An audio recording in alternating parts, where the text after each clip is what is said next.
सांगली, मिरज, कोल्हापूरसह पुणे आणि सोलापूर रेल्वे स्थानक बॉम्बने उडवून देणार असा धमकीचा फोन सांगली पोलिसांना आला। यानंतर परिसरात एकच खळबळ उडाली। धमकीच्या फोननंतर पोलिसांची देखील चांगलीच तारांबळ उडाली। मात्र पोलिसांनी तपासाची चक्रे फिरवत आरोपीला अटक केली। मुंबई लोहमार्ग पोलिसांच्या मदतीने सांगली शहर पोलिसांनी आरोपीला छत्रपती शिवाजी महाराज टर्मिनस येथून बेड्या ठोकल्या आहेत। सचिन मारुती शिंदे असं अटक करण्यात आलेल्या व्यक्तीचं नाव असून धमकी देणारा संशयित आरोपी हा सातारा जिल्ह्यातल्या पलटण तालुक्याच्या तरडगाव येथील रहिवासी आहे।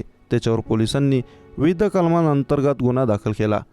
वैफल्यग्रस्त होऊन ही धमकी दिल्याची कबुली आरोपीने पोलिसांना दिली। मिळालेल्या माहितीनुसार सांगली पोलिसांना आरोपीने शनिवारी फोन केला होता। सांगली, मिरज, कोल्हापूरसह पुणे आणि सोलापूर रेल्वे स्थानक बॉम्बने उडवून देणार अशी धमकी आरोपीने पोलिसांना दिली होती। सुरुवातीला पोलिसांना सदरचा कॉल हा मॉकल ड्रिलचा भाग असल्याचा अंदाज होता। मात्र तपासात हा कॉल खरा असल्याचं समोर आल्यानंतर त्यांची चांगलीच धावपळ उडाली। पोलिसांनी तातडीने तपासाची चक्रे फिरवली तेव्हा आरोपीने हा कॉल मुंबईतून आल्याचा पोलिसांना कळालं। पोलिसांनी तातडीने लोहमार्ग पोलिसांसोबत संपर्क करत CSTM स्थानकावरून आरोपीला बेड्या ठोकल्या आहेत।